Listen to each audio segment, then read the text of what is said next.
Hello, this is Laura Lee Rose, author of the books Timepiece, Making Peace with Time, and the Book of Answers, 105 Career Critical Situations. And I'm a business and efficiency coach that specializes in career management, time management, project management, and work-life balance strategies. I talk about designing and managing our professional careers. This episode is about how to successfully get that well-deserved raise. Before we go into that, I want you to know a little more about me. What makes me an expert in this? I grew up in the IT and software development industry. I started off as a developer and programmer. My customer perspective led me into testing, and I became a hiring and firing manager of both developers and testers. As a development manager, I created a customer-focused program called the Design Partner Program. We invited high-profile clients to be part of our design and development team. Those clients participated in various milestone reviews, specification reviews, and test lab sessions. This program was so successful that the IBM Rational brand not only adopted it across departments, but incorporated and highlighted it in their biannual software user conference. Even though I left the company in 2009, the Design Partner Program is going strong. I also hold 5 patents, one of which is on business processes. The others are product-based. While in these corporate environments, I published many articles and spoke at many technical conferences. All of these experiences I now use in my coaching business. I only mention these things to show you that anything is possible. I have authored several books, created professional development kits and presentations. For more information on those resources, please contact me directly or go to my website at www.lauraleerose.com. The topics that we will cover today are keeping your income goals visible, negotiating your hiring salary, using performance reviews to your advantage, increasing the likelihood of a raise, building rewarding working relationships, alternative revenue streams, and attracting high-profile projects and clients. The first thing I typically start off with is goal setting. As the captain of your own ship, your own career, it is difficult to steer your ship if you do not know where you are going. This is true of your financial goals and income strategies as well. Sometimes we feel we aren't getting paid enough, but we can't clearly articulate what we should be getting. The first step in this exercise is to know your numbers. This is very similar to understanding your budget, your income and expenses, and what you're trying to save. If you know what you are currently making, what you are currently spending, and what you would like to be saving along with your estimated taxes, you can figure out the amount of your desired raise. Take the time to understand your numbers. If you need help, most banking facilities have financial advisors to either assist or give recommendations.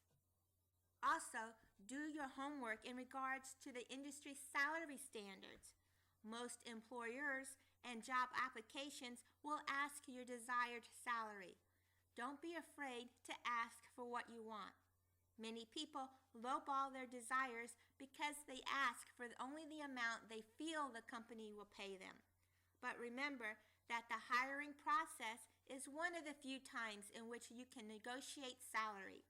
If you are unsure of an appropriate salary range, there are internet sites like salary.com that can give you an idea of the typical salary ranges for your region and job title.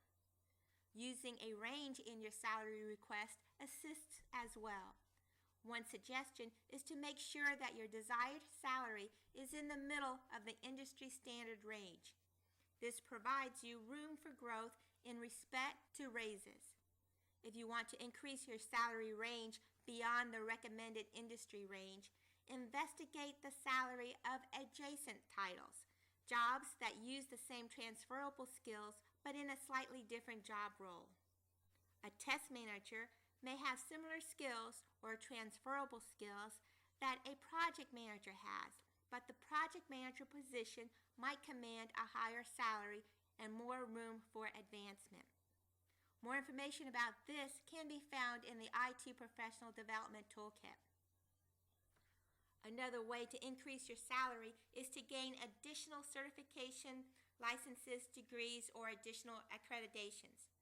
For example, your title may be a project manager, but the PMP certification commands a higher salary than someone that doesn't have the project management certification title.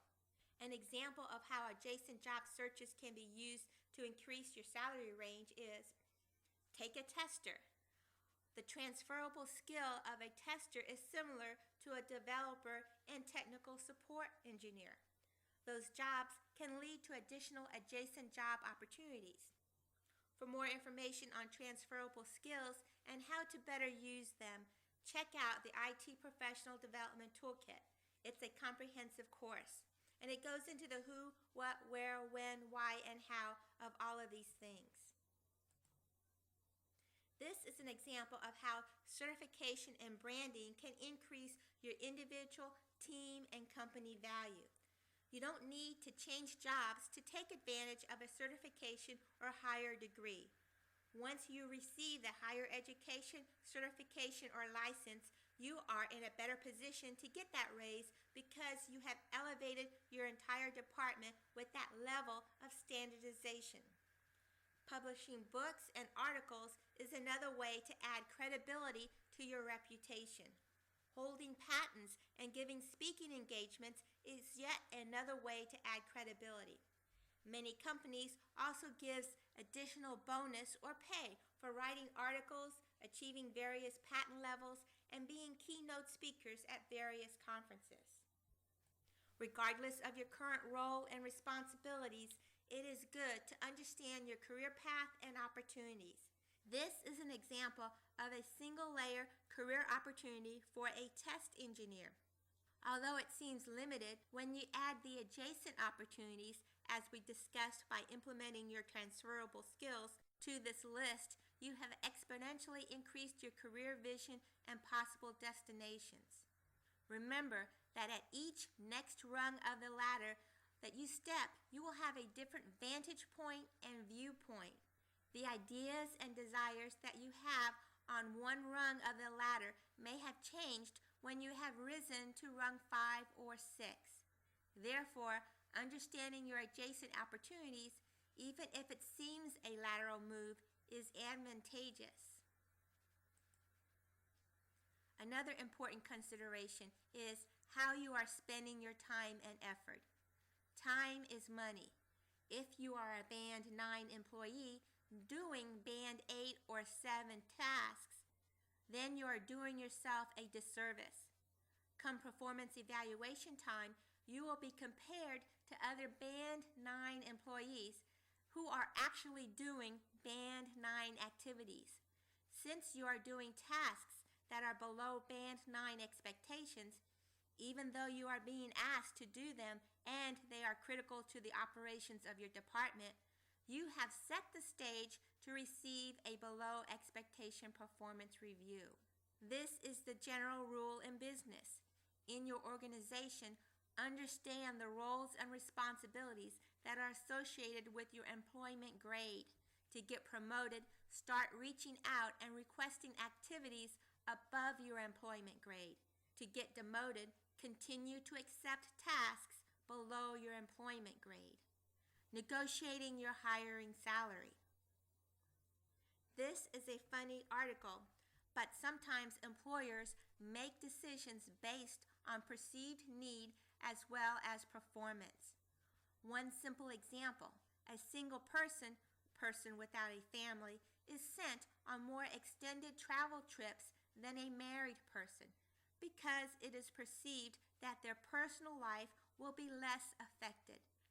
Their employer, in this example, doesn't consider that even though the single person has same life obligations as a married person does, for instance, bills, pets, social obligations, they do not have the support of a spouse to pick up the slack when they are out of town. A single person may have additional parking expenses, travel expenses, daycare and pet housing expenses because they do not have a spouse to take care of those things for them.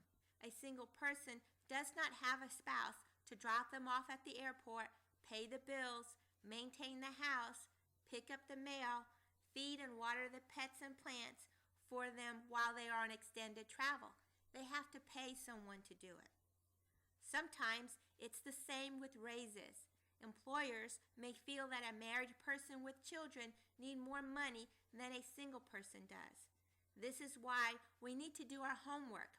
When discussing salary and raises, focus on your performance and company goals. Stay focused on the industry salary standards.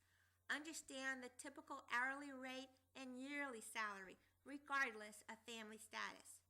If you are interviewing, you should already have an idea of what the company will offer for the right candidate. If you do not know, reach out to technical recruiters or window shop through the internet to find out. Do your homework. How does this help in a real-world scenario? Well, for example, if you receive an offer that is $8,000 lower than your desired minimum range, what do you want to do? You don't want to alienate or lose the offer, but you feel that you are worth more than that offer. You also know that the interview and hiring process is the best place to get that salary that you desire. After you are hired, your raises will be based on this starting salary. If you resent your starting salary at this point, you will never be happy with the follow-up raises. So what do? First, seek to understand and then be understood. This is Stephen Covey's Habit 5 of his 7 Habits of Highly Effective People. Understand their budget restrictions. Make some alternative solutions. Maybe you can talk about working 30 hours a week for the same salary, which increases your hourly rate. This also allows you to do some alternative revenue-generating solutions like another part-time job. Seek first to understand by asking questions. Find out if there is any play in their starting salary. Find out what other roles in their organizations that actually fit your asking salary. Perhaps you can fill that other role instead. Ask if they are open to another salary review in 3 or 4 months. This allows them to experience your caliber of work, dedication, and professionalism. Right now, the potential employer doesn't have a real insight into your ability. He doesn't realize the value you bring to his department. In 3 or 4 months, however, you will have built a positive working relationship with him. In 4 months, he will be in a better position to get you that raise. The IT Professional Development Toolkit will go into the who, what, where, when, why, and how to get that positive working relationship with him. Companies can also close the salary gap with additional stock options and other compensations. Also, ask if there are other internal opportunities for additional incomes. Some companies will pay employees to write articles, speak at speaking engagements, and patent inventions. There may be some additional employee incentives such as those. Investigate options that are totally under your manager's discretion. Most managers have autonomy over some compensation plans. For instance, vacation hours, flex time, reimbursement for schooling, certifications, technical magazines, associations, or other customer event expenses. You will have the most success when you align your requests with the company goals. If you can show how your company can benefit by giving you these opportunities, you are building a win-win-win solution. For instance, instead of asking the company to send you to a conference, do the homework to actually speak at the conference. Speakers get free admission into the conference. You will have full access to all the lectures and materials at little cost to your company. During your speech, collect the audience contact information as prospective sales leads for your marketing team. Make arrangements to visit clients at the conference or local to the conference to assist your company's technical support and sales staff. Make arrangements to help at the company's booth. By thinking of how your attendance to this conference will benefit the company, you are increasing your chances of getting approved. For more tips on how to get that well-deserved raise, follow up with the IT Professional Development Toolkit. Once again, it goes into the who, what, where, when, why, and how of all of the above. For more information, follow the vConference online link or email me at laurarose@rosecoaching.info.